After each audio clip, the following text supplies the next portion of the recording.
बिस्मिल्लाहिर्रहमानिर्रहीम, अस्सलामु अलैकुम। आज का जो हमारा टॉपिक है जिसको हमने स्टडी करना है वो है पोजीशन वेक्टर। उसका नेम क्या है बेटा? Position vector.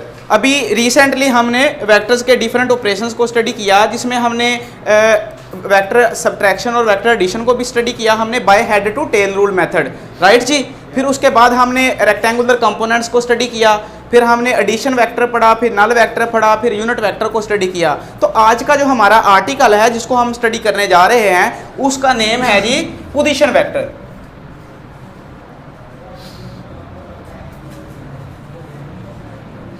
Position vector basically अगर इस वर्ड को देखा जाए तो वर्ड है जी पोजीशन वेक्टर। पोजीशन कोई खास लोकेशन, पोजीशन जो है ये किसी खास लोकेशन को, किसी खास जगह को रिप्रेजेंट कर रहा है। मैं इसकी मिसाल कुछ इस तरह देता हूँ कि आपका कोई दोस्त है, आप उसको कॉल करके पूछते हैं कि भाई कहाँ पे खड़े हो, तो वो कहता है कि मैं आपसे 15 किलोमीटर दूर फलां जगह पे खड़ा हूँ। मेरी बात को फॉलो किया आपने? यानी कि वो आपको कहता है कि मैं 15 किलोमीटर आपसे दूर फलां जगह पे खड़ा हूँ। तो जो आप हैं, आपको उसने रेफरेंस ले लिया, रेफरेंस पॉइंट के आपसे लेके डिस्टेंस कितना बताया? 15 किलोमीटर, और अपनी लोकेशन भी बता दी, अपनी लोकेशन भी।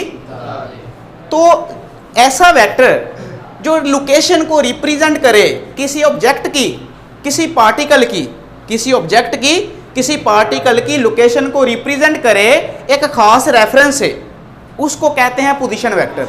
उसको क्या कहते हैं जी? बात की समझ आई है? एक ऐसा वेक्टर जो किसी पार्टिकल की, किसी बॉडी की पोजीशन को रिप्रेजेंट करे with respect to origin, with respect to origin. बात की समझ आई? सपोज दैट आपके पास यहाँ पे आपने कोऑर्डिनेट एक्सेस में एक्स प्लेन और ये वाई प्लेन, आपके पास एक पॉइंट यहाँ पे लाई कर रहा है। सपोज दैट ये हमारे पास ओरिजिन है, तो हम ओरिजिन से अगर देखते हैं कि इसका डिस्टेंस कितना है, तो हम कहेंगे ये वो हमें फिर पोजीशन वेक्टर बताएगा। इसका डिस्टेंस, इसके बारे में हमें पोजीशन वेक्टर बताएगा। बात की समझ आ गई है? तो position vector is a vector which describe, which represent the position of a particle, the position of a particle with respect to origin, with respect to origin. Position vector is a vector which locate, which describe, which represent the position of a body, position of a object। बात की समझ आ रही है? with respect to fixed origin, with respect to fixed origin। बात की समझ आ गई? ओके जी, इसको डिफाइन करते हैं। a vector which represent, describe the position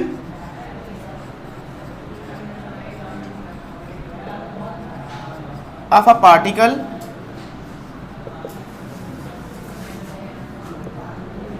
with respect to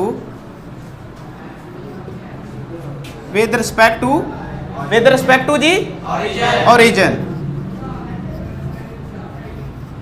this is called position vector, this is called. आपने जब डेफिनेशन लिखनी है तो उसके साथ इसकी एक्सप्लेनेशन देनी है बाय डायग्राम, बाय डायग्राम।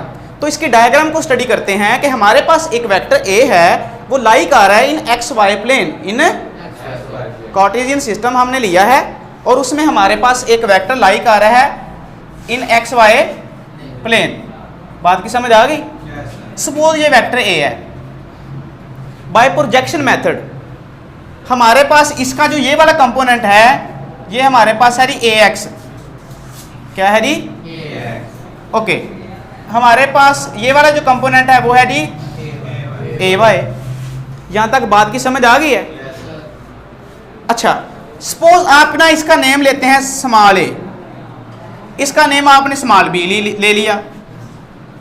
अब हमारे पास ये जो पोजीशन वेक्टर आ रहा है, इस पॉइंट को हमने P कहा है, और ये P पोजीशन वेक्टर दो हमारे पास जो कंपोनेंट्स हैं उनकी पोजीशन को डिस्क्राइब कर रहा है। कौन से कंपोनेंट? A and B।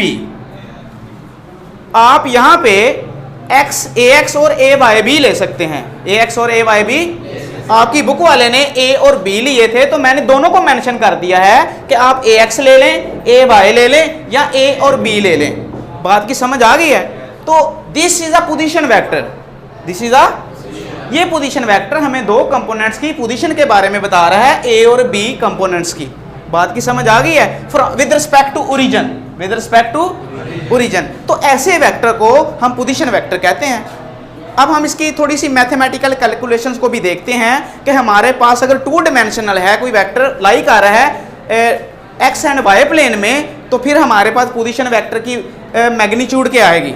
किसकी बात करने जा रहे हैं जी? मैग्नीट्यूड की। और अगर हमारे पास एक वेक्टर जो है वो लाइक आ रहा है स्पेस में, थ्री डायमेंशनल में, थ्री डायमेंशन में, तो हमारे पास जो पोजीशन वेक्टर है उसकी मैग्नीट्यूड क्या होगी, उसको हमने बाय फार्मूला भी डिस्क्राइब करना है। बात की समझ आ गई है? ओके जी।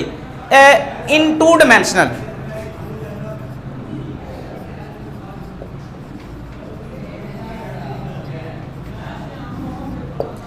हमारे पास जब टू डायमेंशनल है तो उसमें दो प्लेन है, X plane and Y plane. तो हमारे पास कंपोनेंट्स भी दो आ रहे हैं, A X and A Y या ए एंड बी, राइट जी। तो आपके पास जो मैग्नीट्यूड आएगी, सबसे पहले रिजल्टेंट की बात करते हैं। आपके पास वेक्टर ए आ रहा है equal to A x I plus A Y J, right जी, क्लियर है जी।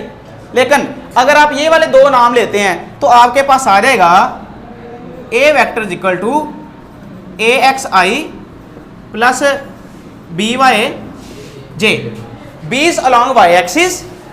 सो वाई एक्सिस को रिप्रेजेंट करने वाला जो यूनिट है वो हमने क्या लिया है? जे। एक्स एक्सिस पे जो यूनिट रिप्रेजेंट करता है उसको हम आई कहते हैं, तो आई यूनिट वेक्टर साथ हमने लिख दिया है। बात की यहां तक समझ आ गई है? ओके जी।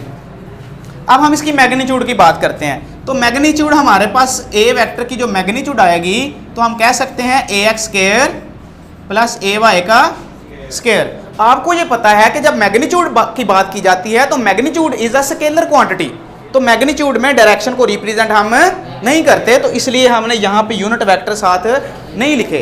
क्लियर हो गया जी? अच्छा, अगर आपने इन दो नेम को असाइन किया था तो हमारे पास मैग्नीट्यूड क्या होगी? हमारे पास मैग्नीट्यूड वेक्टर की होगी A x square plus B y का स्क्वायर। आप इसको ऐसे भी लिख सकते हैं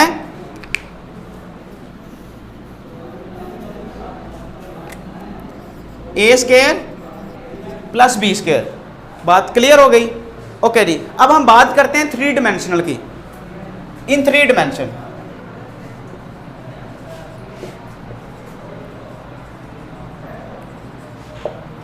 आपके पास कोई एक वेक्टर है वो थ्री डायमेंशन में जो है वो लाइक आ रहा है x y and z. Okay जी। तो आपको पता है जब वो थ्री डायमेंशन में लाइक आ रहा है तो हमारे पास जो पोजीशन वेक्टर बनेगा वो ए बनेगा, बी बनेगा और सी बनेगा। तीन पोजीशन वेक्टर यानी कि तीन कंपोनेंट्स बनेंगे। टू डायमेंशनल में दो कंपोनेंट्स हमने लिए हैं, थ्री डायमेंशन में कितने कंपोनेंट्स आ जाएंगे? थ्री। तो वो पोजीशन वेक्टर थ्री कंपोनेंट्स की डायरेक्शन को रिप्रेजेंट करेगा, तो हम उसको पोजीशन वेक्टर कहेंगे।